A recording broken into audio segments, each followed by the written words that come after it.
foi o último filme que eu assisti. Eu assisti um filme ontem totalmente... Então, eu vou indicar um filme aqui. Eu vi um filme muito bom. O último filme que eu assisti foi Essa semana eu assisti. Olha, ultimamente eu ando assistindo... Só pra me ver como que era essa coisa esquisita. Um filme assim que eu mais recente que eu assisti, né? Olha, eu tenho assistido ultimamente. O que eu gostaria de recomendar? Eu assisti... Que é o Dançando no Escuro. Eu tenho assistido, gente. Eu tô fazendo uma maratona... Ontem eu assisti um filme... É o seguinte, eu assisti um filme ontem... Cara, eu assisti no cinema, velho. Você está ouvindo Batendo Papo na Masmorra.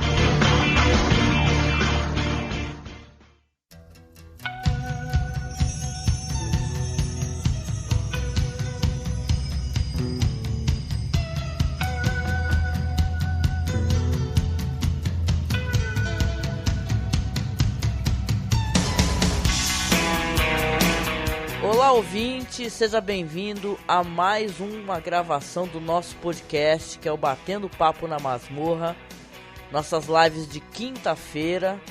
Aqui quem fala com vocês é a Angélica, sua host, muito rouca, né, devido a resfriado. E eu venho acompanhado aqui do nosso querido Marcos Noriega. Tudo bem, Marcos? Tudo certo. Com o querido Felipe Pereira. Tudo bem, Felipe? Boa noite. Boa noite, satisfação. Tô falando agora que nem o Chico Bar. Satisfação. Satisfação. Pois é, gente, eu tô com um resfriado, assim, incomodando um pouco. Então a minha voz, que já é uma voz gutural, assim, já virou maravilhosamente aquela senhora lá fumante, lá do meme, né? Tava até brincando aqui, offline. E a gente, claro, como a gente tem falado, vamos recomendar algumas coisas. Sempre assistimos muitas coisas. Falaremos aqui, daremos um certo destaque ao novo filme do Cronenberg, que é o The Crimes of Future, né? Os Crimes do Futuro, com muito body horror, né? Um filme que tem causado muito burburinho e controvérsias, o que é ótimo, eu penso, né? Quando é relacionado a cinema, né? E vamos lá, vamos começar aqui com as nossas recomendações. Eu chamo aqui para a primeiraça o Marcos Noriega. E aí, Marcos, o que você recomenda nessa live, nesse podcast? Olha, a primeira recomendação que eu vou fazer, e eu vou começar dando o devido crédito, né? Porque eu gosto muito de um canal do YouTube que fala sobre quadrinhos, que é o Quadrinhos na Sarjeta, que é o canal de um cara que chama Alexandre Link. E hoje ele estava falando de um quadrinho que é uma minissérie que foi publicada nos anos 90 pela editora Abril, que reconta a origem do personagem, o Gavião Negro. E eu li na época, né, e me causou um impacto enorme. E é interessante, essa minissérie, esse material acabou não sendo republicado nem pela editora americana e nem aqui no Brasil. É uma das melhores histórias que a DC Comics produziu em toda a sua existência. E muita gente estranha, né, uma história tão incrível, ela não ter sido republicada e não ter republicações constantes. O motivo talvez seja o fato de que ela é uma história que ela trata muito de imperialismo e luta de classes. Então, por ela ter uma abordagem que ela trata de temas muito adultos e de uma maneira assim extremamente política, talvez não tenha agradado muito a editora e ela não queira, né, trazer de volta essa história. E é uma pena, já é como a gente sabe que, por exemplo, a Panini tem os direitos de publicação, ela poderia muito bem agilizar uma edição desse material e seria interessante o público atual conhecer, porque ele fala muito dos dias de hoje, né? Ele fala da época em que o Gavião Arqueiro estava vivendo no seu planeta de origem, o Thanagar, e ele é um planeta que ele é dividido em castas muito rígidas. Os Thanagarianos são imperialistas, eles dominam outros planetas e trazem membros daqueles planetas, pessoas de outros povos, para trabalharem para eles num regime quase que de escravidão e de segregação social muito forte. E mantém esse pessoal,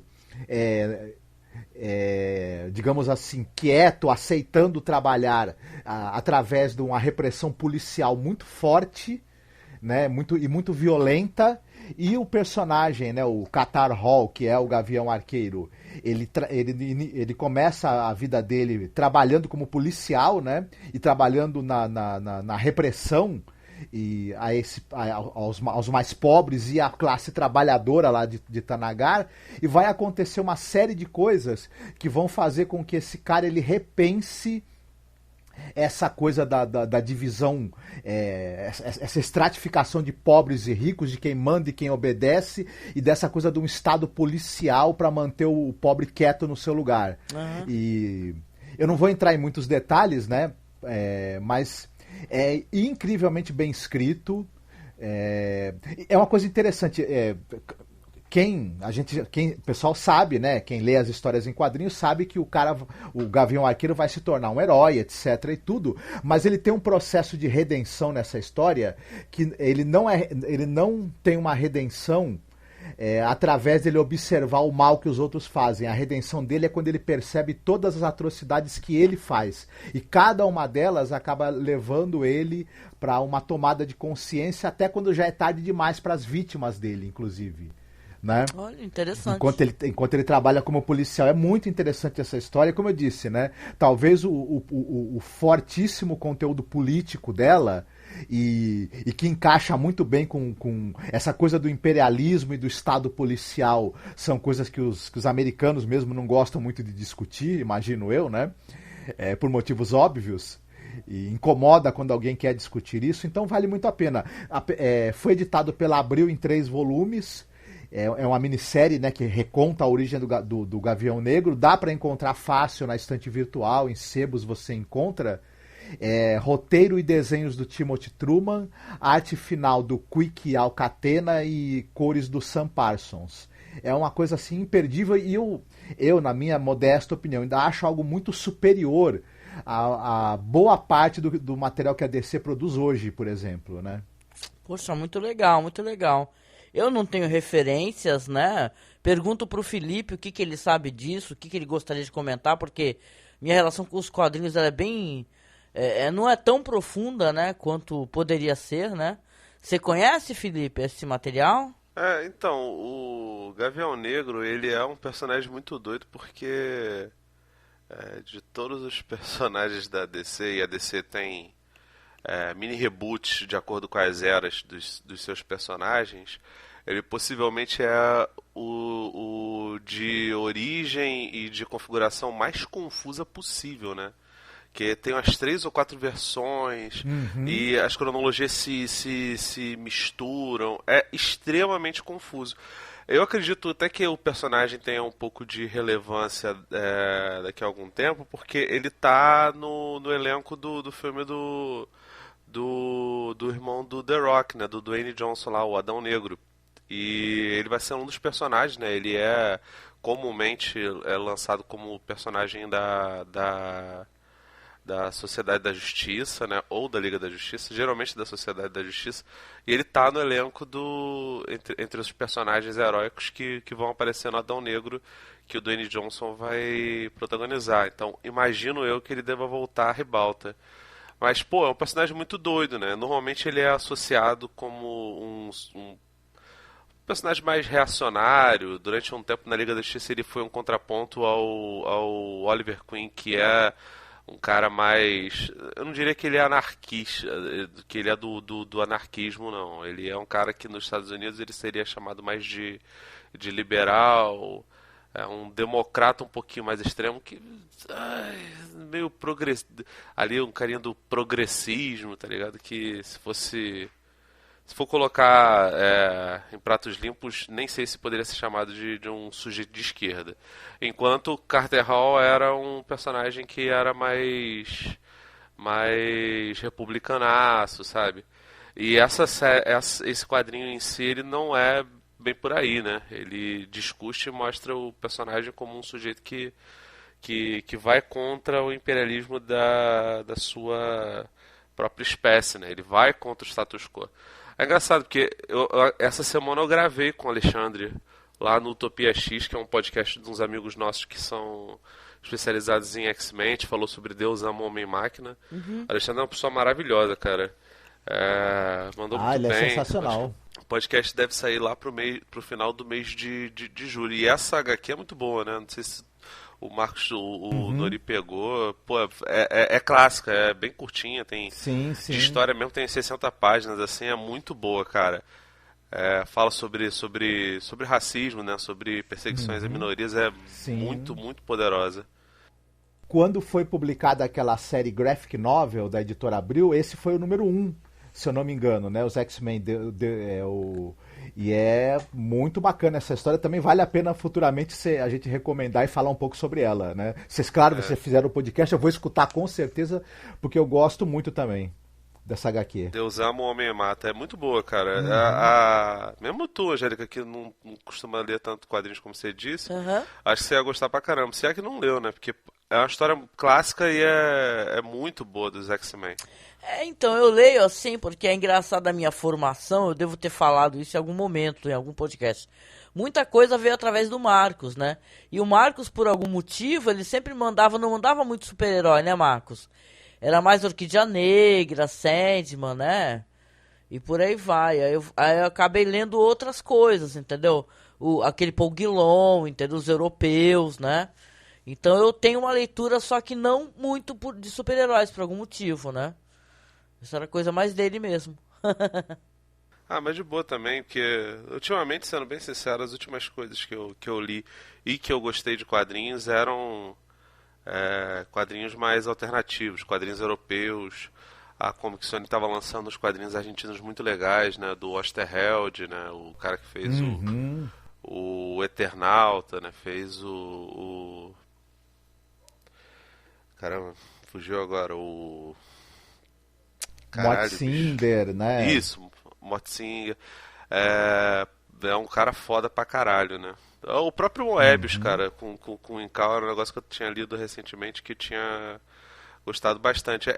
Esse quadrinho eu lembro que eu tive ele na época da Abril, mas eu nunca reli, cara, e fiquei muito curioso. Quando o Alexandre gravou esse vídeo, eu fiquei curioso também, igual você. Mas não consegui reler ainda não. Legal, muito bom, muito bom. Pô, mas boa recomendação também, isso aí vale a pena. Muito recomendação tá registrada aqui, né? Porque então, e você tem uma temática, né? Que mesmo o pessoal entendendo o que significa, o pessoal não consegue absorver adequadamente, né? Porque é muito falado, o pessoal consome X-Men, mas não entende que fala sobre aceitação do diferente, né? E é muito bom a temática, assim eu vou procurar com certeza para fazer a leitura, tá?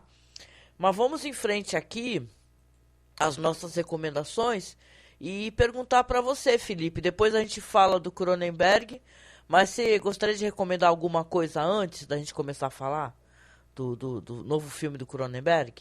Sim, claro. A gente pode falar sobre outras coisas também. Recentemente, eu tive a oportunidade de ser chamado para ir a algumas sessões de cinema, e eu acabei vendo um filme que ele ainda vai entrar em cartaz, que muita gente estava com um certo receio por conta do diretor e por conta de notas, né, nesses sites tipo Metacritic, o Rotten Tomatoes, que falam sobre expectativas de filme. E eu fui porque, basicamente, eu gosto da obra, né? É uma biografia, e porque eu gosto do trabalho do diretor, que é um cara que normalmente ou faz musicais ou faz filmes que flertam com musicais, né? Que é o filme do Baz Luhrmann, o Elvis, né? Que traz deixa eu pegar o nome do rapaz certinho. O Austin Butler como o Elvis Presley. Eu fiquei assim um bocado impressionado com o filme, porque ele é bem longo, ele tem 2 horas e 40, e eu não sei se ele pode ser considerado uma cinebiografia, né? Ele passa por boa parte das histórias do Elvis Presley, mas ele não tenta fazer, ele nasceu e tal. É um filme extremamente emotivo e que varia a narrativa pela vivência do rei do rock, né? que é o personagem do Austin Butler, e do Coronel Tom Parker, que foi o empresário dele, que é interpretado pelo Tom Hanks, né? E o Tom Hanks normalmente é um cara que a gente vê fazendo pessoas extremamente afáveis, né? Você via ele lá naquele Cloud Atlas das Wachowski, que na época era os Wachowski, se não me engano. Ou tinha uma delas que estava transitando. Enfim, não importa. E o diretor do Corra Lola Corra, ou era a diretora também, não lembro. Mas enfim, o Cloud Atlas eu não gosto tanto. Tom Tykwer, é o do Corra Lola Corra. Isso, exatamente. E aí, pô, o Tom Hanks, ele fazia um personagem de gangster que tu ficava olhando pra ele e falei, porra, irmão, ele não vai me assustar. Você quer abraçar o Tom Hanks, tá ligado?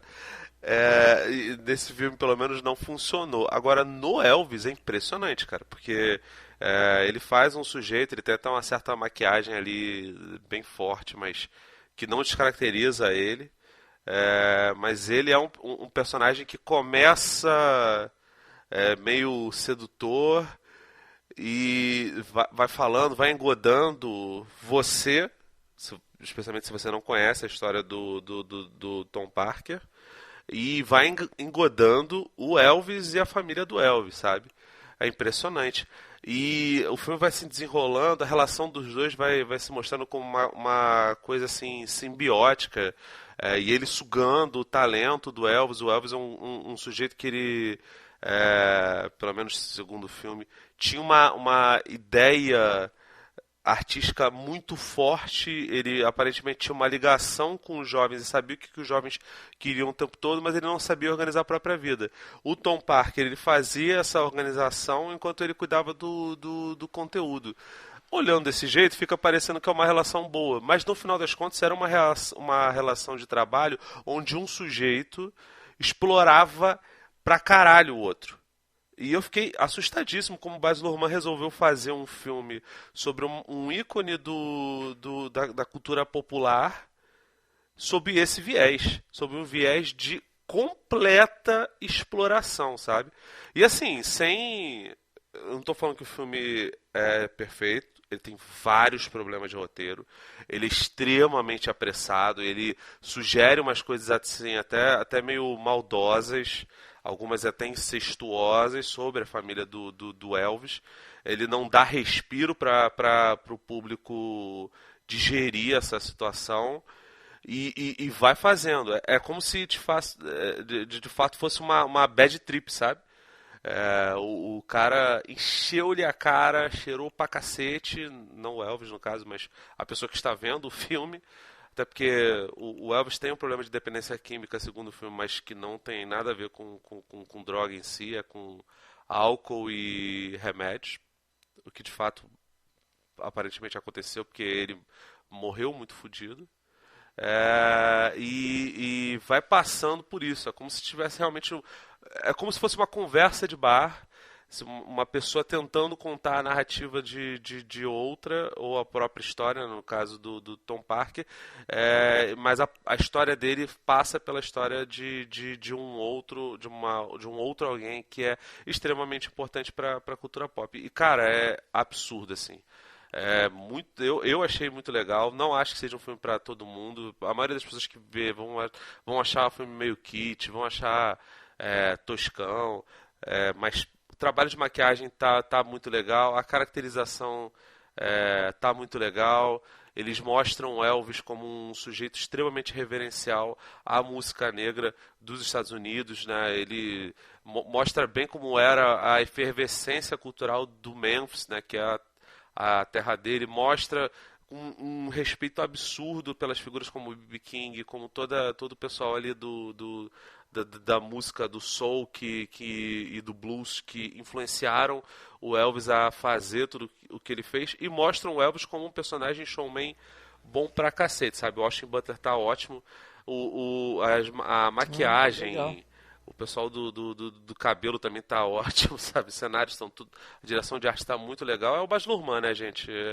É um cara que normalmente a gente vê coisas boas, mesmo quando, sei lá, não gosto muito do Eu Moulin já Rouge. adoro. Mas, pô, o Moulin Rouge é um filme bonito pra caralho. Não tem como falar que não é, né? O Gatsby é bonito pra caralho. O Romeu e Julieta, que eu também não sou muito fã, mas Eu prefiro o Moulin Rouge. Também é bonito pra caralho.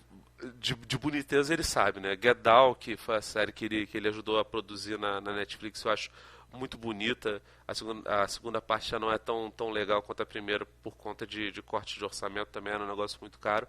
Mas, cara, esse filme aqui ele é impecável visualmente falando. Tem problemas graves de roteiro. Passou pela mão de um bocado de gente, mas impressionante, cara. Felipe, tem uma coisa interessante que eu queria te perguntar, já que você já assistiu ao filme. Além dessa coisa do viés musical do Elvis, né, que claro, né, o filme tem que dar um destaque e tudo mais, e o contexto da época também, o musical e tudo mais, ele era famoso por ser uma personalidade meio excêntrica. Tem um lance que se comenta muito da relação dele com o ocultismo, com ordens esotéricas, com o Aleister Crowley, né, com os livros, obviamente, do Aleister Crowley, né, e tudo. O filme enfoca esse lado dele, por acaso, ou não? Não. Na real, o que eles fazem, eles passam muito ao largo, assim, sobre as questões de crença dele. O máximo que ele faz é fazer algumas alusões à fase gospel dele, sabe? De que ele gostava e ele realmente tem uma formação que lá no começo tinha a ver com as igrejas protestantes dos Estados Unidos, e lá nos Estados Unidos é um pouco diferente do que é aqui. A maior parte dos cristãos tradicionalmente eram mais os protestantes, que a gente chama de evangélicos, e tinha uma minoria mais católica. Aqui era o contrário, né? Os católicos eram a maioria e teve uma ascensão dos crentes impressionantemente para o mal pra cacete aqui no Brasil, né? Mas isso é outra história. Mas não passa por isso, não. Passa pelas fases dele do cinema, passa pelas frustrações dele de não ter conseguido fazer filmes dramaticamente fortes. Inclusive, eles associam um dos sonhos do Elvis era ser tão potente como ator quanto era o James Dean em Juventude Transviada, e ele nunca conseguiu. Até passa por um pouco pela possibilidade dele fazer o Nasce Uma Estrela lá com a Barbra Streisand, que ele acaba não aceitando. Mas não passa pela questão da Aleister Crowley, não. Pois é. O Baz Luhrmann é um cara que eu tenho também sentimentos conflitantes em relação a ele. Eu gosto demais daquele filme dele, Vem Dançar Comigo. Acho que até que talvez seja o filme dele que eu mais gosto, na verdade. Embora seja o que tem menos recursos, né? Mas eu me divirto tremendamente toda vez que eu assisto esse filme. E tudo. Gosto muito de Moulin Rouge também. E aí já, por exemplo, a Austrália eu não aguento nem 10 minutos. Mas, enfim, Romeu e Julieta eu também acho o filme interessante, mas não sou grande fã também, né? E tudo. Ficou famoso mais pela briga dos bastidores da Claire Denis e do Leonardo DiCaprio do que por qualquer outra coisa, né? Mas eu acho um filme interessante também, né? Sim, acho que dessa fase aí o Moulin Rouge é o que mais tem fã, e acho que não é nem à toa, né? Porque a Nicole Kidman tá muito bem, o Ian McGregor tá muito bem, o filme é visualmente um deslumbre. As músicas são boas também. Sim. Ele ficou um tempo sem dirigir, né? Ele ficou dirigindo curtas, se envolveu com a série The Get Down, que a primeira temporada realmente é muito bacana, inclusive, né? Mas ele estava fora dos longas aí há um certo tempo. Ficou um bom tempo antes de fazer o Grande Gatsby, né? E aí ficou mais um bom tempo agora antes de aparecer com o Elvis, né? Pois é, cara. Tem uns diretores que de vez em quando eles dão uns hiatos grandes e de repente eles resolvem fazer filmes. Pô, acho que de 2021, 2022 pra cá, o Dario Argento fez lá o Ochiali, não sei o que lá. O próprio Cronenberg que a gente falou tava um tempinho já sem fazer filme. O Baz Luhrmann também. O Sanheim resolveu quebrar o jejum fazendo o Doutor Estranho 2. Então, tipo, é bizarro como esses diretores, às vezes, eles ficam um tempão sem fazer nada e, de repente, vamos lá, gente, vamos fazer alguma coisa. De vez em quando saem coisas boas, né? Esse do Elvis eu gostei, o do Cronenberg eu também gostei, o do Argento já não deu muito, não. Uhum. O Sam Raimi, ele estava mais dedicado à produtora que ele tem, né? Que ele tem uma produtora e distribuidora de filmes de terror, costumam ser muito ruins, inclusive, né? Então tem o selo de falta de qualidade Sam Raimi nos filmes que ele promove, né? E às vezes produz. Mas foi bom vê-lo voltando a dirigir, pelo menos, né? Sim, sim, eu gostei do Doutor Estranho 2, cara, apesar de tudo, mas, cara, nossa, dá até saudade quando a coisa ruim que o Sam Raimi metia a mão era o Hércules do Kevin Sorbo, né? Que nem era ruim, sim, né? sim. Quando a ruindade era essa, que era uma ruindade divertida, aí era melhor. Eu nem falo de Xena, que acho que a pessoa que fala mal de Xena não devia apanhar. É um dos maiores marcos da TV mundial, Xena, a guerreira, né? Enfim, mas isso aí enfim. Pois é, eu quero ver se... Eu não sei se a Warner deve lançar, porque eu imagino que esse filme não dê... Você pega o Spielberg com West Side Story, não foi um sucesso de bilheteria, foi um filme para Oscar. Eu não sei se o Elvis vai concorrer ao Oscar, acredito eu que não, mas ele... se a Warner conseguir lançar a segunda... essa versão maior, maneiro, pode ser uma boa pedida pro serviço de streaming dele, seria maravilhoso, cara. Eu veria amarradaço. Uhum. Mas parece que tá meio que difícil do musical encontrar o seu público, assim, né? Os filmes, não só o filme do Spielberg, mas outros musicais até interessantes, assim, alguns até que foram sucesso na Broadway, nas suas adaptações para o cinema não repetem o mesmo sucesso mesmo, né? Infelizmente. Vamos lá então, gente, para dar prosseguimento aqui, senão a gente estoura o tempo.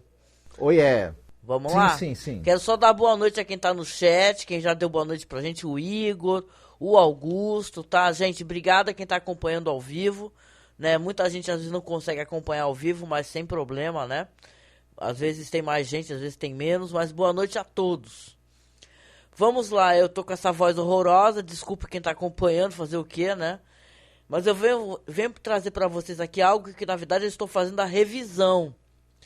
Quem me conhece sabe que eu adoro essas séries, sei lá, essas séries antigas e tal, e fazer a revisão, ver como é que eu me sinto reassistindo as coisas. E eu peguei uma série de um cara que eu gosto muito. Tá, vamos lá. A série é Dead Like Me. Não sei se você conhece, Felipe. O showrunner e o criador é o Brian Fuller, que ele é um cara, pra dizer o mínimo, um cara excepcional, afinal, o cara de Hannibal, né? Pushing Daisies, deixa eu pensar aqui, tantas coisas legais assim que ele fez na vida dele.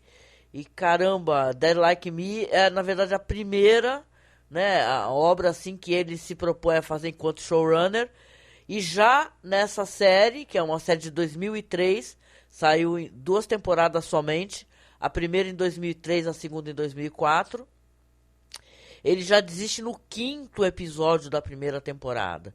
Quando ele vê que a sua obra, né, ela não está sendo feita do jeito como ele a imaginou, ele simplesmente larga a mão, entendeu? E ele é famoso inclusive por isso, né? Para quem conhece. A série trata do seguinte, de uma jovem chamada Georgia Lass, né, que ela é uma jovem meio sem rumo, né? Não tá estudando, não tem emprego, não tem grandes ambições ou amizades, né? Ela é de uma família de classe média, mas a vida dela é muito monótona e ela acha a vida dela muito medíocre. O que acontece é que ela é pressionada pela mãe a procurar emprego, só que no seu primeiro dia de trabalho, ela, na hora ali do almoço, ela é acertada por acredite se quiser, um assento sanitário, que é um destroço de uma estação espacial Mir, né, russa, que cai lá do céu e a menina, obviamente, morre imediatamente. O plot é esse, a partir daí você vai conhecer que a Georgia, ela vai fazer parte de um grupo de Green Reapers, né, que são pessoas que estão ali para ajudar na passagem dos mortos, né? A pessoa está prestes a morrer, elas tocam na pessoa e remove a alma da pessoa, né? Para poder encaminhar para o destino desta alma, né? É uma série de humor um tanto ácido, né? Ela trata da questão da morte, coisa que o Bryan Fuller faz muito, ele gosta de fazer. Se você for parar para pensar em Pushing Daisies, né? Para quem lembra, que foi uma série muito querida e muito lamentada quando foi cancelada, é também a questão da morte, né? A moça tá morta, né? E o cara, ele toca na pessoa e a pessoa vive ali por alguns momentos ali, né? Só que se ele ele tocando naquela pessoa, a pessoa morta voltando à vida, outra pessoa vai morrer, né? Se ele não tocar durante um período de tempo específico. Uma série muito bonita que remete muito a Amélie Poulain, né? Muito colorida, muito bonita. Eu sinto muita falta de Pushing Daisies. E aqui o Bryan Fuller disse que tinha uma outra ideia para a questão da morte. Ele quer dar uma questão, um enfoque nessa moça que ela não quer lidar com a vida adulta, né? Que a vida é muito chata e tal, e descobre que para a infelicidade dela, mesmo depois de morta, aí sim que ela vai ter que lidar com vários compromissos, porque eles têm ali um corpo físico, né? Não são fantasmas. Eles têm um corpo físico e tudo, eles têm responsabilidades e horários. E para vocês verem, é uma série que ela meio que trata disso, né? Sobre essa questão de você ter que lidar, né, com a vida adulta, com as frustrações, com as decepções, né? E para resumir, assim, antes de perguntar para vocês, eu não gosto muito da atriz que faz a Georgia, né? Que é a Erin Murphy, né? Que faz a Georgia Lass. Eu gosto muito do elenco, tem o Callum Blue, que faz o Mason, Jasmine Guy faz a Roxy, né, que era incrível, né, a Laura Harris faz a Daisy Adair, né, e o Mandy Patinkin faz o Ruby, né, que todos ali são o grupo deles de Green Reapers, né, que eles estão ali para tomar a alma das pessoas. E é uma série interessante, muito divertida, mas eu entendo plenamente a frustração do Bryan Fuller, porque é uma série que ela, ao mesmo tempo, não se aprofunda muito nas questões que ela quer se propor, né? Porque tem uns seres ali que são umas criaturas que colaboram para a morte desses seres humanos, né? E depois nada é muito explicado. De qualquer maneira, é uma série interessante, numa vibe para quem gosta de Six Feet Under, né? Que é uma série que eu considero uma das séries da minha vida, né? Maravilhosas, e eu acho que de muita gente, né? E pergunto a vocês, se vocês conhecem Dead Like Me, se vocês gostam dessa temática como abordada pelo Bryan Fuller em várias produções que ele coloca a mão dele, que é da questão da morte, né? Às vezes com um pouco de humor, muito estilizada, né? Hannibal, por exemplo, é uma série estilizadíssima e linda, né, que o Bryan Fuller conseguiu, apesar de, dizem eles, que com dados de audiência muito baixos, conseguiu fazer 3 temporadas, né? E aí, vocês conhecem? Você conhece, Felipe, Dead Like Me? Dead Like Me não, cara. Eu vi na época o Pushing Daisies, achava uma doideira. Muito louca mesmo. E eu vi um pouco do Deuses Americanos, que eu não sei se já acabou ou não, mas ele quase fez Star Trek Discovery. Acho que ele chegou... Cara, ele largou... Ou foi antes de estrear a primeira temporada, ou foi no meio da primeira temporada. É impressionante, cara. Ele tem um negócio que...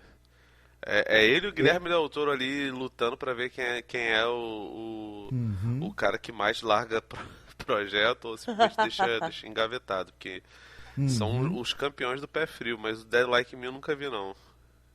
E engraçado que não tem... E é engraçado, né, Felipe? Streaming, né, cara? Tipo, nem pra... Não, só no baixadão mesmo. Pode falar. E é engraçado, né, Felipe? Porque ele... Você tem a Erin Murphy, né, que é essa atriz aí. Ela participa do Hannibal, da série Hannibal. E o nome dela na série Hannibal é Georgia, que é o nome que ela tem aqui em Dead Like Me. Ou seja, ele fala que pra matar essa saudade, essa tristeza que ele sente muito grande... pelos cancelamentos, né, que ele também tem outra série, acho que era Wonder Falls, né, que também foi cancelada, ele fica chamando os atores que ele gosta de trabalhar. Pois é, o Hannibal é mó doideira também, né, cara? Que ela é visualmente foda e o roteiro é inversamente proporcional, porque é ruim num nível. Eu gosto do Hannibal porque o Hannibal tem a Ginger do Ginger Snaps. E É verdade. não sei se vocês já viram essa cinesérie, é maravilhosa. Eu adoro todos os. Aqui tem nome horroroso de Possuída, mas eu adoro. Eu revi esses dias os 3 filmes. O segundo filme tem um subtexto LGBT foda pra caralho. É a Gabriela Isabelle, né, o nome dela. E o terceiro... Esqueci, não, é a Gabriela Isabelle, né, que a atriz que o Felipe tá falando, se eu não me engano. É a Caterine Isabelle. Ah, alguma coisa assim. Eu lembrava que era um nome composto. Os pais brigaram pra ver quem ia colocar o nome, né? Pois é, isso aí é clássico desse tipo de problemática. Catarina Isabelle. É maravilhosa, né? Apesar de que eu prefiro a Emily Perkins, né? Essa galera do Ginger Snaps, elas estão em absolutamente todas as produções que passam pelo Canadá. Surpreende elas não terem feito filme com Cronenberg, mas se bobear já fizeram sim. Pelo menos uma delas. Sim, mas o Brian Fuller, ele é um cara que ele é cria de Star Trek, né? Porque ele é roteirista e ele começa fazendo roteiro pro Voyager e pro Deep Space Nine. Aí depois ele vira também, participa da produção e tudo mais. E é engraçado ele ter depois abandonado a chance de ser o showrunner, né? De uma série de Star Trek que foi o Discovery, né? Mas ele é um grande, como é que é? Ele é um grande show starter, em vez de ser um showrunner. Ele começa o show e depois abandona. Mas eu acho ele um cara importante na televisão por um motivo. O padrão de apuro visual e técnico e estético também da televisão mudou muito nas últimas décadas. Era, na televisão americana, claro, né? Era aquela coisa muito mais quadrada e eu acho que hoje esse apuro estético e essa coisa de trazer outros elementos visuais mais interessantes, um dos responsáveis por isso é o Brian Fuller. As séries dele são muito influentes nesse sentido de trazer um outro olhar estético e uma estética que na verdade ela acaba influindo na narrativa também, no caso dele especificamente, né?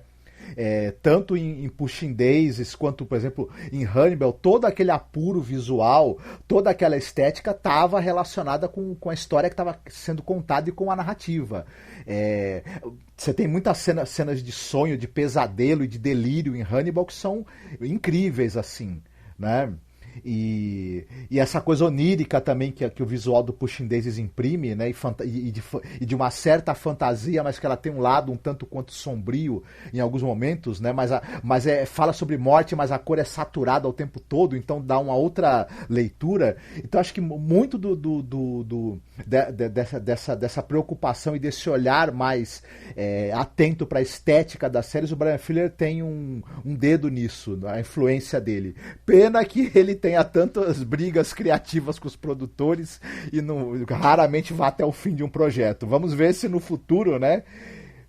O Fuller, ele é tão tarado por Star Trek que ele escreveu o roteiro de Carrie a Estranha, que inclusive faz 20 anos esse ano, não do The Palm, né, obviamente. Da TV, né, o de 2002. E o diretor do telefilme é o David Carson, que é diretor de vários episódios de Deep Space Nine, de TNG, de Voyager, e é diretor do Star Trek Generations, que é o primeiro filme da nova geração. Então o bicho é... Não, quero deixar só aqui então a recomendação. Lamento que vocês não tenham assistido, né? Uma coisa que eu gosto de fazer, né? Pegar essas séries. Eu assisto muito Medium, gente. Você tem aquelas... pergunta aqui pro nosso ouvinte. Vocês têm aquela série que você assiste que você assiste pra dormir, às vezes, não tem isso? Eu fico fazendo isso com CSI, entendeu? Com Medium. Eu posso ficar cochilando, depois eu volto e pego outro episódio. São séries confortáveis, né?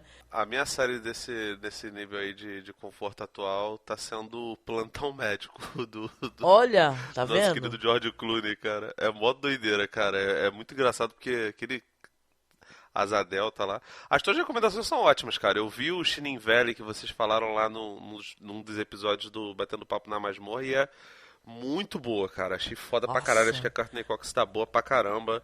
Tá Eu adorei, mesmo, cara. tá. E é bom Tá que é mesmo. curtinho, cara. É muito boa a série, muito divertida. É Não é um muito primor, legal. mas é muito boa.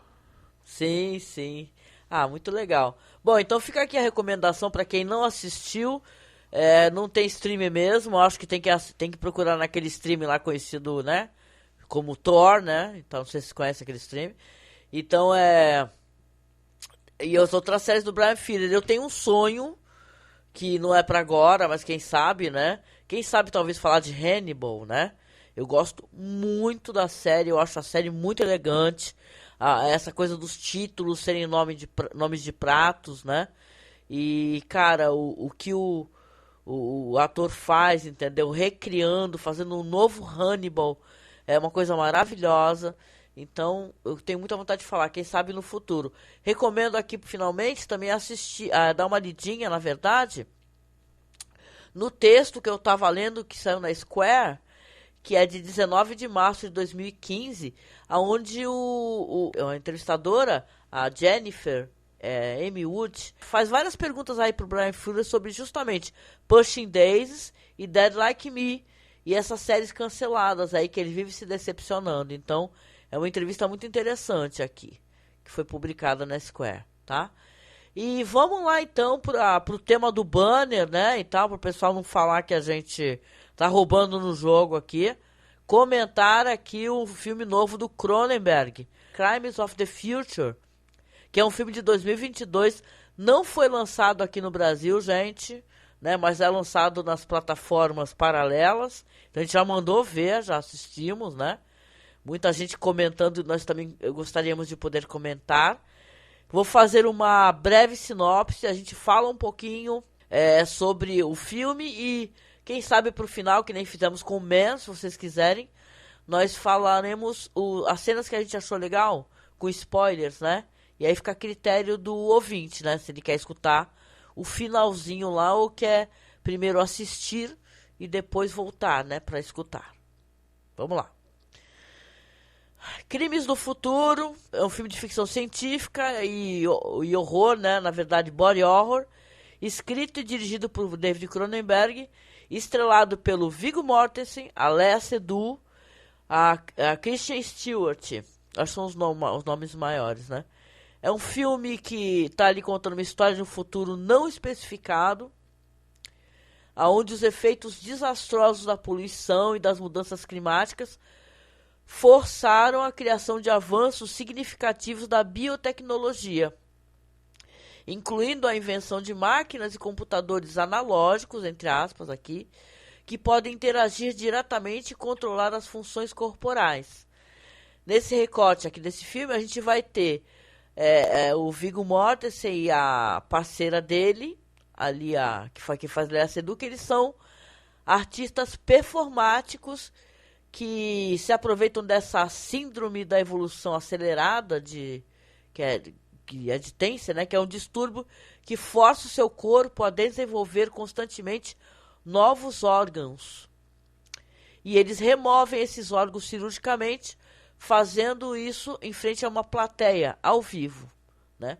E ali também mostrado ali para o espectador que tem organizações paralelas, né, que elas estão utilizando também essa questão da biológica para poder fazer essa crítica, né, a questão ecológica e tal, de mudanças climáticas. Você tem ali o primeiro recorte do filme de uma criança, que não é spoiler, gente fina, mas uma criança ali que ela come plástico, né, e a mãe tá vendo isso, e é torturante para a mãe. Antes de eu passar a bola para vocês, só falando que o filme ele tem cenas bem gráficas, a questão de cirurgia, de órgãos aparecendo. Então, para quem tem problema com isso, acho que não é legal, né? Com esse body horror, né, e tal, com essa visão, né, do corpo humano sendo aberto. E é isso, gente. O que podemos comentar sobre o filme, né, o Crimes of the Future, para os nossos ouvintes aqui do BPM. Começando com você, Felipe, que você falou para mim off que adorou.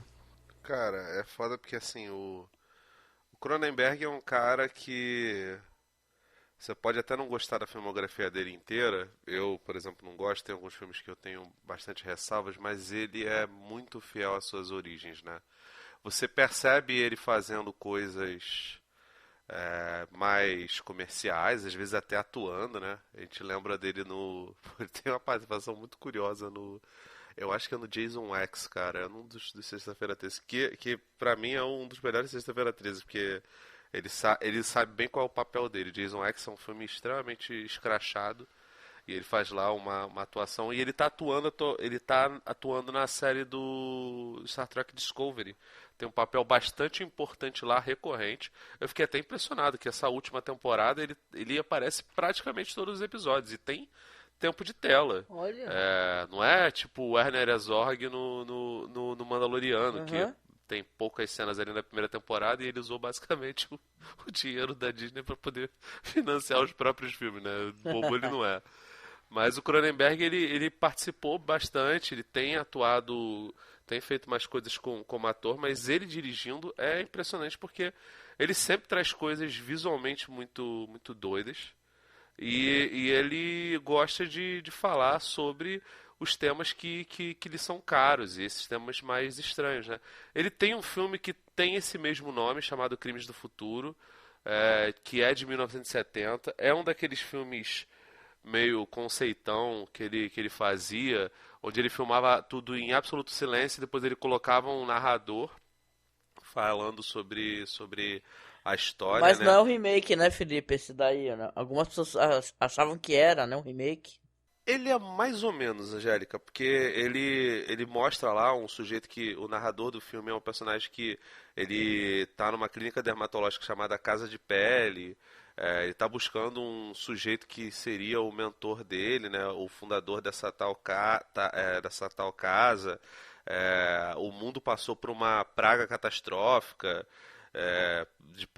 com problemas em relação aos cosméticos, que extinguiu todas as mulheres da Terra e basicamente só tem homens, né? Que é uma desculpa, porque enfim, ele só tinha atores à mão ali.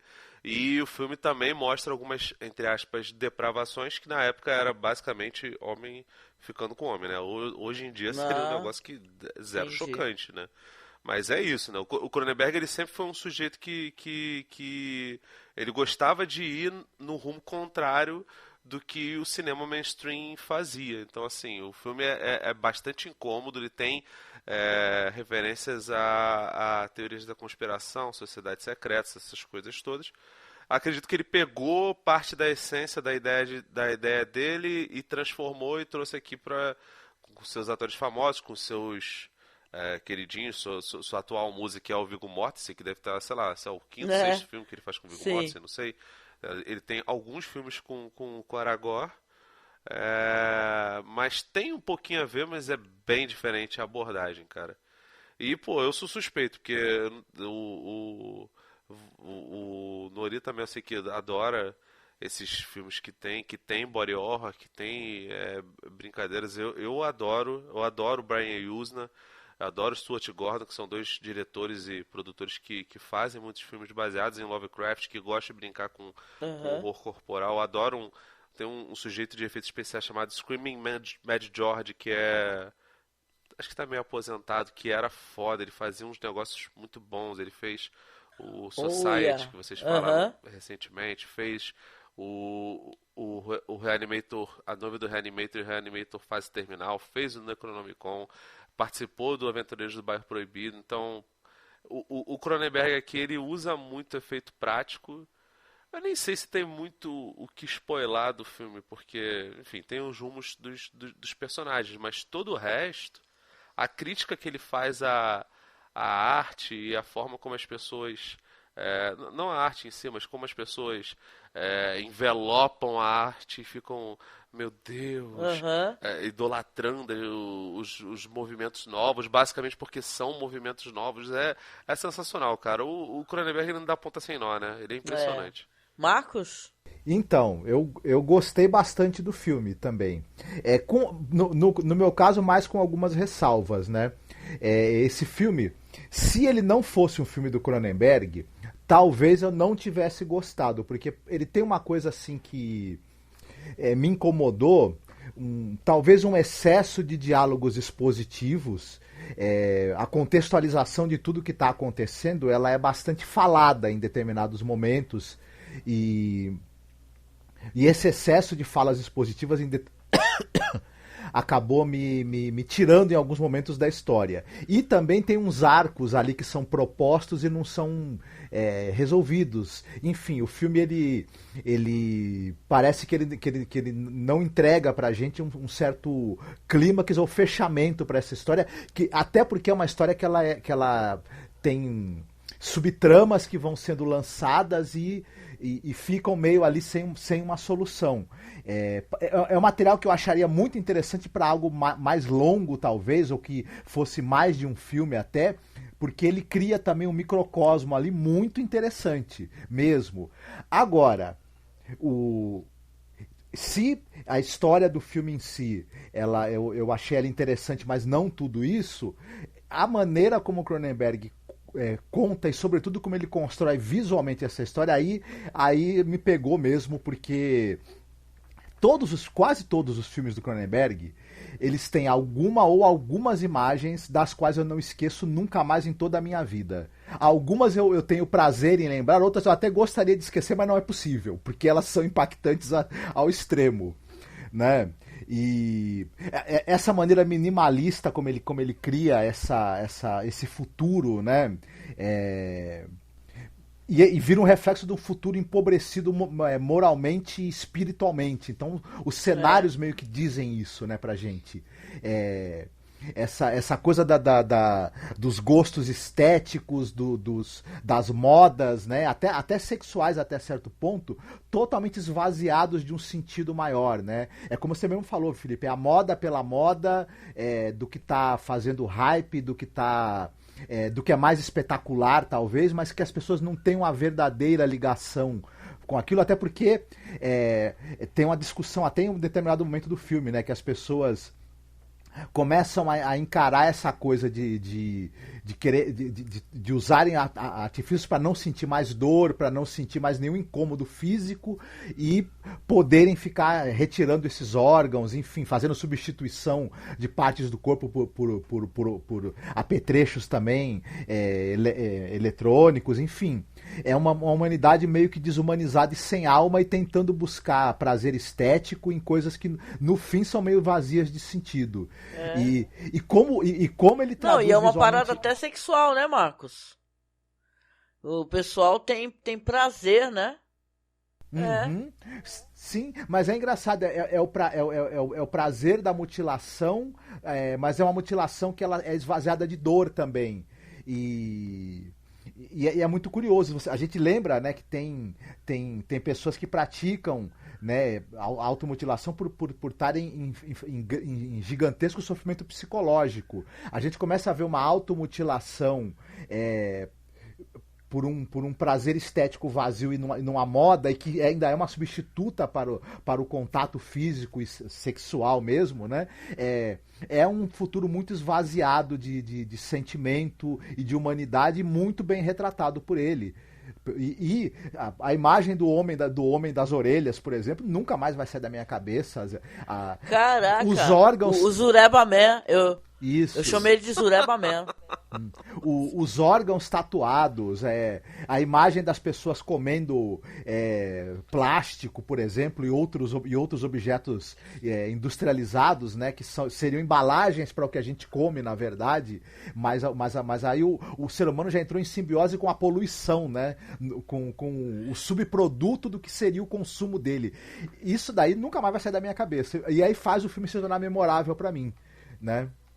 Não, e sabe uma coisa que você falou e recordou e eu achei interessante? É que assim, o ser humano, né, tem essa linha de raciocínio aí da galera que se alimenta, tanto que se qualquer pessoa comer aquela barra sólida que eles fazem, né, a pessoa morre ali porque é perigoso, né, aquilo são coisas que fazem mal para a saúde, mas não é uma resolução do problema, né? O Cronenberg é um cara inteligente. Você pegar e falar assim, o ser humano então deveria comer lixo. Não resolve o problema. Até porque a natureza já foi impactada, né? Então você tem um outro problema, na verdade. Né? É estranho isso, né, Felipe? Sim. Cara, eu vou te falar que ultimamente tá difícil não olhar para as movimentações modernas sem um pouco de cinismo e incômodo, né? Especialmente por conta das pessoas estarem lidando com exploração como se fosse algo maneiro, como se fosse algo inspirador, a valorização de trajetórias de pessoas que precisam se esforçar pra cacete pra poder ganhar o básico, tratadas como se isso fosse uma jornada heróica quando não é. Verdade. E na prática o Cronenberg ele acaba falando um pouco sobre isso, porque as pessoas normalmente chamam isso de crítica social foda e tal. Eu acho que é ruim esse tipo de classificação, porque apesar de às vezes ser engraçada, como é engraçado aqui, você acaba reduzindo um bocado a discussão. E as pautas que o Cronenberg propõe, eu acho que elas estão longe de ser desprezíveis, sabe? Ele desdenha, por exemplo, desse lance que a gente estava falando do pessoal que supervaloriza movimentos, né? Só tu ver o desespero do pessoal de o cinema vulgar e não sei o que. Pô, maneiro, gente, legal, ok. Já tinha gente apreciando filmes do Schwarzenegger e do Stallone há muito tempo e achando coisas legais neles, apesar deles serem coisas feitas pra massa. Sim.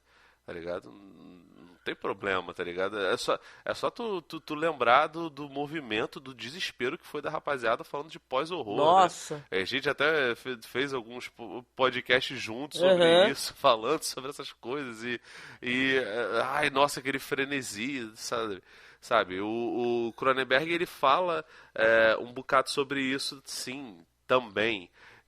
Mas também fala sobre o homem como ser humano, né? Não exatamente o sexo masculino, né? Tudo bem que é um homem que faz isso, mas o sujeito entregar tudo, inclusive o seu corpo, para poder fazer uma exploração midiática, né? O personagem do Viggo Mortensen, ele fica o tempo todo andando de capuz, todo paramentado, às vezes parece até um ninja, uma freira da missa negra, tá ligado? Meio o Ronin da Marvel, sabe? Ele se esconde primeiro para se preservar, entre aspas, do sol, tanto que você vê que ele quase nunca anda de dia, ele anda sempre de noite, mas também está querendo se esconder, porque ele meio que virou uma celebridade. E absolutamente todo mundo quer um pedaço dele para ele, todo mundo quer explorar um pouco mais o corpo dele, sabe?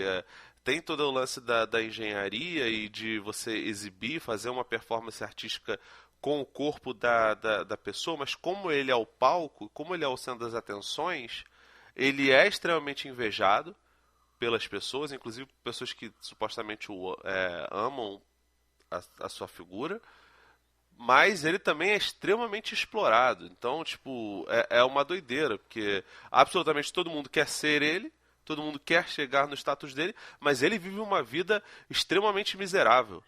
Então, assim, no final das contas, as relações de trabalho transformam todo mundo num escravo de uma tendência ou de uma demanda, Sim. Cara. É bizarro. Ele é um fornecedor de tumores que recebem uma tatuagem para ter marca de autenticidade e são colecionados como objeto de arte, né? Que vida mais, né? Enfim. Não, e tem coisas marcantes no filme, pra mim, assim, ó, aquele diálogo da Léa Seydoux e a outra moça, né, porque ela é uma artista, né, essa performance toda, eles fazem até aquele mecanismo, né, que parece um controle, né, aí ela vai assistir uma outra performance e a moça tá com a cara toda cortada, né, aí ela conversa, fala, nossa, sinto falta de você, porque você é incrível, né, pra Léa Seydoux, aí ela fala assim, eu troquei eu troquei aqui de médico, um negócio assim, porque ele queria me manter bonita. E eu não quero ser bonita. Lembra esse diálogo, né? Que eu acho muito interessante. Falar assim, ele não tá entendendo que beleza não me interessa, né? Eu acho mais interessante meu rosto assim. E o rosto da Léa Seydoux depois aparece com umas marcas também, né? Senão que ela participou dessa... Não fica claro pra mim se foi uma orgia que rolou, né? E ela já aparece com aquilo que parece aqueles body modification, né? E interessante essa questão, porque acho que tem relação, até se você for pra pensar com a questão do body modification, né? Esse negócio de alterando o seu corpo, o cara das orelhas todas, né? Que é uma cena tão impactante, Felipe e Marcos, que se você vai no YouTube e escreve, aparece 1 zilhão de banners só do cara da orelha. Sério mesmo. Quase todo mundo que fez análise botou isso na thumbnail, né? Imagina o gasto que esse cara tem com cotonetes todo mês, sabe? Deve ser um absurdo. É isso, né? Agora que abrindo uma sessãozinha com spoilers, então esteja avisado quem estiver, né, escutando. Queria perguntar pra vocês, né?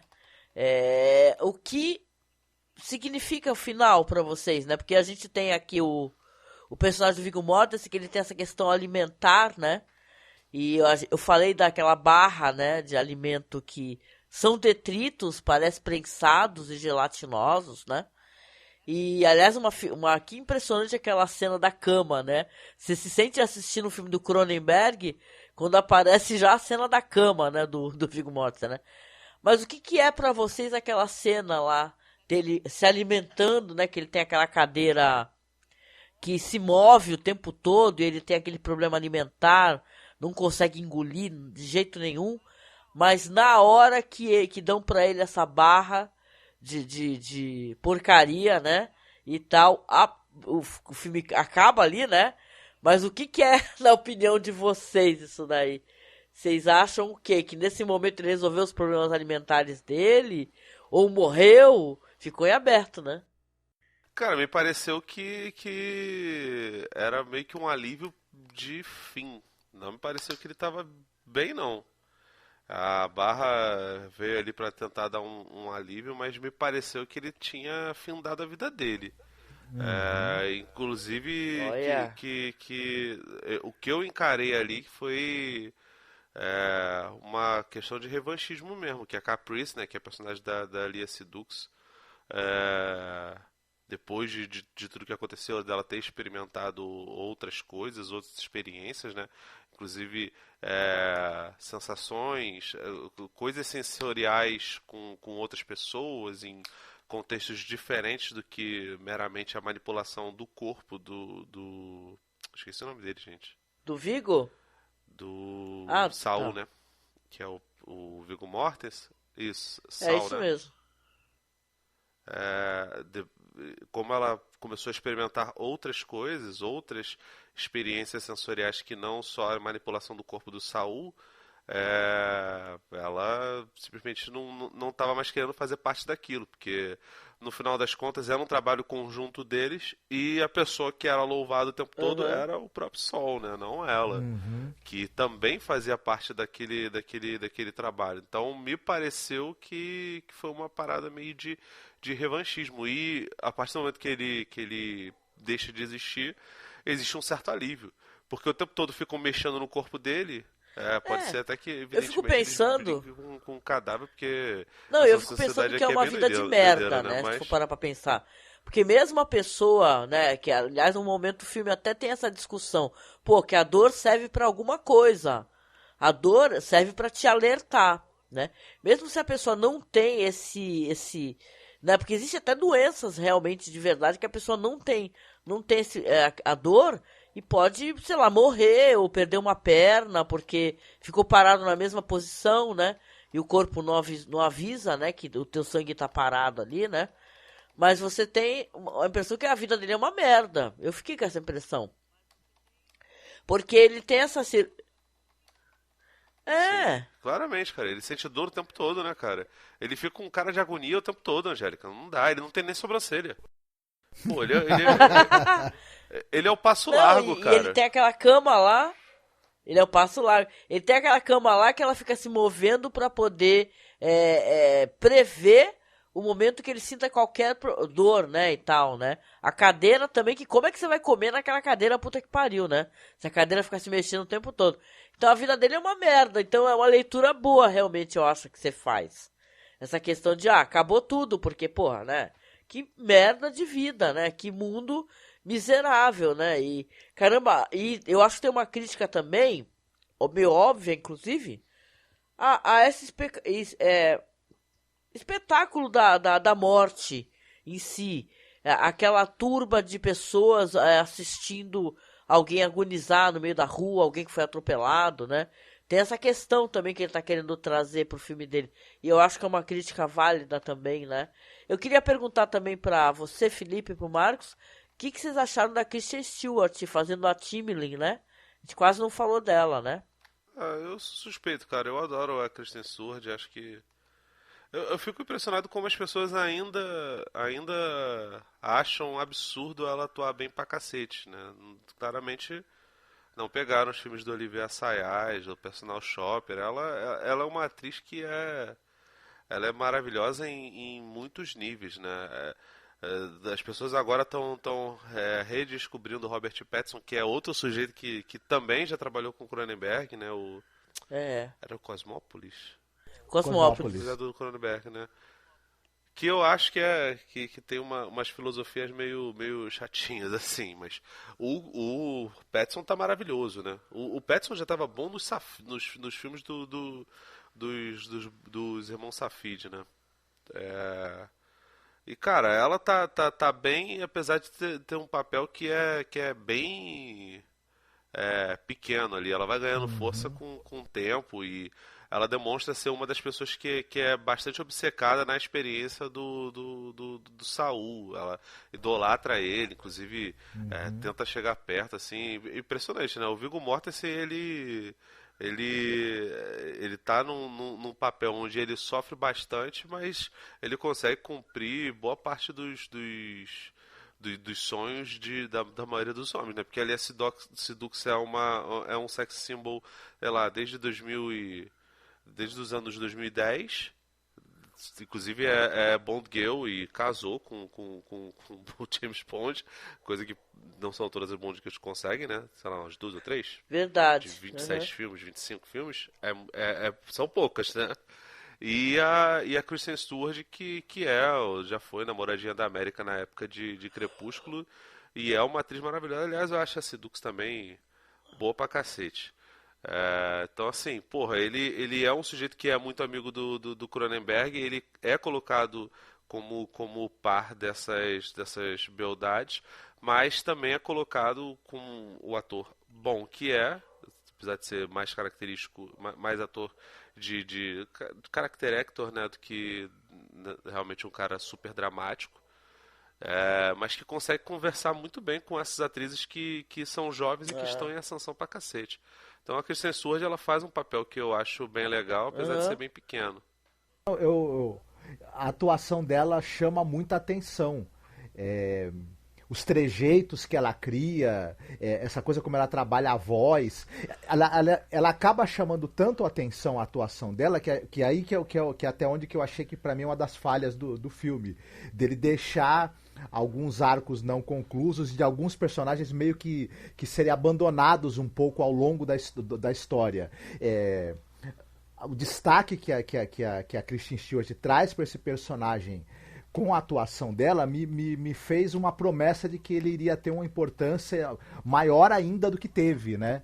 E eu fiquei meio assim com isso e tudo mais. Mas realmente chama atenção o personagem que ela constrói ali, né?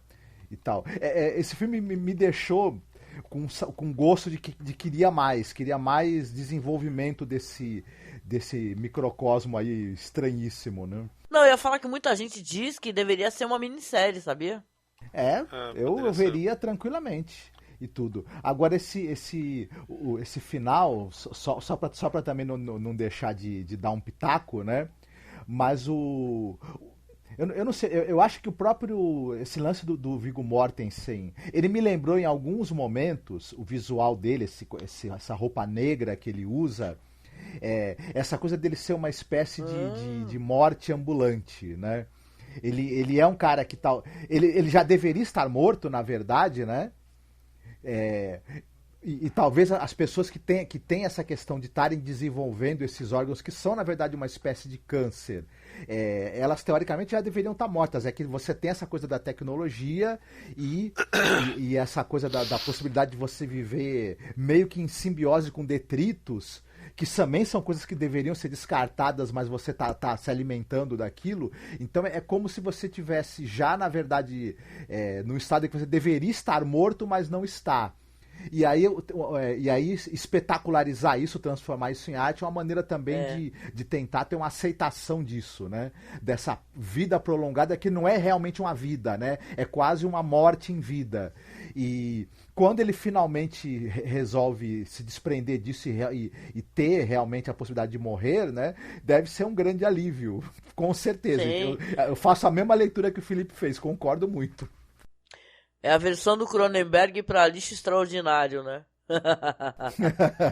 Ou pra nossa vida mesmo, cara. Porque se você for ver, toda a indústria de farmácia, ela mira exatamente isso. Você produz sintéticos que supostamente vão esticar a sua vida e você pode viver uma vida miserável. Você pode viver eternamente doente, olha que legal. Consumindo, produzindo com a sua mais-valia, com o seu esforço de trabalho, com o seu tempo, para basicamente consumir e, enfim, ficar esticando. Enquanto os nossos bisavós, eles viviam menos, mas tinham mais qualidade, comiam coisas mais naturais, né? Se alimentavam de maneira diferente. É bizarro, né? O Cronenberg é um cara que ele gosta muito de se debruçar sobre a sociedade e meter o dedo nas nossas contradições naturais, né? Sim. E o caminho que ele escolheu para a carreira dele, né? É fazer isso através da relação das pessoas com o corpo, né? O corpo é o centro ali da discussão, é o veículo nosso para o mundo, né? E ele carrega nossas visões, nossos medos, nossas distorções, né? A mente tudo bem carrega, mas o corpo também, ele filtra isso, né? Ele é a interface nossa aí pra gente expor pro mundo o que a gente tem de contraditório e problemático pra gente. Eu fiquei lembrando também dos reality shows que exploram, por exemplo, pessoas com problemas de distúrbio alimentar, pessoas com graves problemas estéticos e que pega as inadequações dessas pessoas, espetaculariza também para os outros verem, e as pessoas assistem dizendo que querem ver a superação da pessoa, mas eu acho que o que atrai esses programas é justamente a exposição do sofrimento. Sim. Tenho certeza, até. Era uma febre esses programas, pô. A gente já comentou sobre isso, né? Era uma febre, né? A questão do corpo, né? Eu lembro aquele programa que tinha de alimentação, né? Que ele queria falar de alimentação, aí mostrava, se ele jogava tudo numa vasilha, o que a pessoa comia, aí ficava aquela gororoba, sabe? Era tipo body shaming pra caramba, de constranger e envergonhar pessoa gorda. Existe ainda o programa Pesos Mortais, ele ainda existe. Olha lá, tá vendo? Acho que é Quilos Mortais. Quilos Mortais, desculpa. Se eu não me engano, tem ele nos streams aí. Eu não gosto também, por isso eu nem falo onde tem, porque sinceramente acho terrível. Acho terrível. Mas sinceramente, cara, até os reality shows mais populares, que não necessariamente fazem body shame, eles fazem isso, só que ao invés de ficar zoando o físico das pessoas, fica zoando o psicológico. Porque absolutamente todos esses, os populares, o que o pessoal fica falando aí, o da Globo, que as pessoas falam, nossa, um grande estudo antropológico, se você vê isso, você é um alienado, o cacete. O problema é que as pessoas, elas se isolam dentro das suas bolhas, elas esquecem que até as redes sociais dela estão todas voltadas só porque elas gostam, só porque elas querem. Exatamente. Elas são incapazes de lidar com trajetória. Eu acho que assim, se você não quer ter contato com, sei lá, com um parente seu que é Minion, ok. Eu acho que é seu direito. Eu também tenho meus limites, eu não consigo. O meu limite, por exemplo, é crente bolsominion. Eu não discuto. Eu sei onde é o meu limite. Beleza. Agora, se você se isolou e aí você tá falando que você vê o bagulho porque o bagulho é antropológico, não, você não vê. Você vê porque você gosta do lixo, e tudo bem, a gente também vê um monte de lixo, do vídeo esporte. Porra, tá brincando, sabe? Não fica adorando a pílula, não fica falando que tem estudo antropológico de nada. Porque esse negócio aqui normalmente tá lá pra fazer espantalho mesmo. É só tu ver toda a celeuma que teve lá com o grupo de cantoras, lá, de artistas que ficavam perseguindo um ao outro lá no ano passado, como foram nos últimos anos. E isso eu tô falando só de Big Brother, que é um negócio, entre aspas, de elite. As pessoas entram pra virar influencer. Fora, sei lá, os de férias com ex. As pessoas estão lá pra ver barraco, pra ver as pessoas se degladiando. Eu às vezes nem falo nada, porque, assim, não é porque nem de maneira alguma eu acho que eu sou melhor ou pior que ninguém. Mas eu não consigo mais ser público de jeito nenhuma dessa espécie de programação. E não muda o fato de eu curtir um cine trash ou uma tranqueiragem, né? Mas, sinceramente, eu não tenho mais paciência não, viu? Bom, eu queria só fazer uma última recomendação rapidamente, que eu gosto muito do filme do Cronenberg, o Existence, né? E, putz, é tão poucas pessoas que já ouvi falar desse filme, falando, sabe, comentando. E essa questão, quando é tratada para a questão de jogos, que ele quer, né? Falar sobre realidade virtual, jogos, é tão... Eu acho tão bem abordada e tão ousada, né? Eu gosto muito do Cronenberg e eu tenho ressalvas relacionadas a... Como é que eu posso explicar? Até pela questão feminina, sabe? A questão da mulher, né? Que eu acho que tem alguns filmes que ele coloca a mulher como vetor da doença e tal. E é interessante talvez fazer a revisão, né? Qualquer hora eu vou fazer a revisão, tá? E, gente, podemos então ir nos encaminhando para os finalmente aqui, que já batemos 1 hora já de gravação, 1h19, podemos? Sim, vamos lá então, bora lá. Bom, chegando aqui ao finalmente do podcast, eu queria agradecer ao Felipe Pereira, que é nosso convidado aqui nessa gravação. Felipe, por favor, convide aqui a audiência a ir lá conhecer teu trabalho, ler seus textos. Não sei se o canal lá, o Brisa de Cultura, ainda está ativo, mas convida esse povo aí, Felipe. Mais uma vez, uma satisfação tremenda conversar com vocês são maravilhosos. Me dão muitas dicas de coisa para ver, especialmente as coisas do lado B. Então, sempre gosto de conversar com vocês. Espero que a gente possa um dia falar sobre o mais body horror, né? Mais Brian Usna, Screaming Mad George, sei lá, de repente falar sobre as adaptações do Lovecraft, né? Porque existe um mito de que não tem bons filmes ou boas séries baseados no Lovecraft. Tem muita coisa boa. Talvez não tenha nada que consiga chegar visualmente lá, mas é foda, né, também. E, enfim, se vocês quiserem ler meus textos, estou lá no cinealerta.com.br. Eu tenho feito alguns textos sobre filmes, séries de terror. Essa semana deve sair um texto meu sobre Yellow Jackets, que eu falo da primeira temporada, bem longo, deu um trabalhão para fazer. Opa! E também estou lá no Vortex Cultural. Tem uns podcasts nossos antigos, textos antigos nossos lá também. E, enfim, prazerzão aí falar contigo, Angélia, com o Nori, esse menino maravilhoso também. Opa, prazer é nosso. Sim, total, né? Muito bom falar com o Felipe, que é alguém que eu gosto, conversa em off de vez em quando, né? A gente fica trocando figurinhas, né? E, claro, agradecer ao parceiro de gravação aqui, o Marcos Noriega. Quer deixar recado aí pro pessoal, Marcos? Se eu quero deixar recado? Uhum. Não, na verdade, nenhum recado específico, não.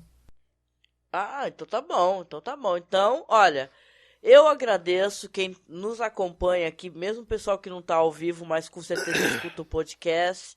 Obrigada e me desculpa essa voz, gente, eu tô muito resfriada, né, e caindo pelas beiradas mesmo, tô daquele jeito.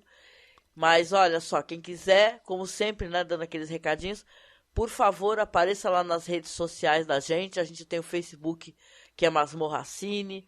No Twitter é Masmorra_cast. Nossos perfis aqui, o meu no Twitter é @AngelMasmorra. Do Marcos é Noriega Marcos.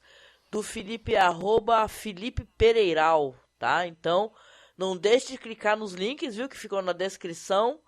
da onde a gente publica, onde a gente coloca podcasts, dos podcasts paralelos que nós trabalhamos, dando todo o nosso trabalho na rede, tá bom?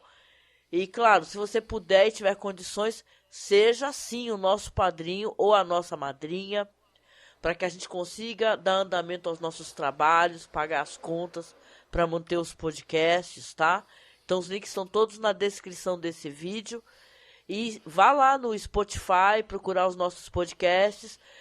Estamos lá como Masmorra Cine, ou como Cineclube da Masmorra, ou mais ainda, estamos como Além da Imaginação Podcast, que é o nosso projeto paralelo, né, onde a gente fala sobre essa série maravilhosa do Rod Serling, tá? A série clássica. Estamos já indo para a última temporada ano que vem, ou seja, tem muito material para você escutar, certo? E a gente vem chegando aqui nos finalmente, agradecendo, mandando um abraço, um beijo para vocês. Se cuidem, porque, gente, a Covid tá com tudo por aí. Muita gente infectada, né, Marcos? Não acabou, muito pelo contrário, né, fofo?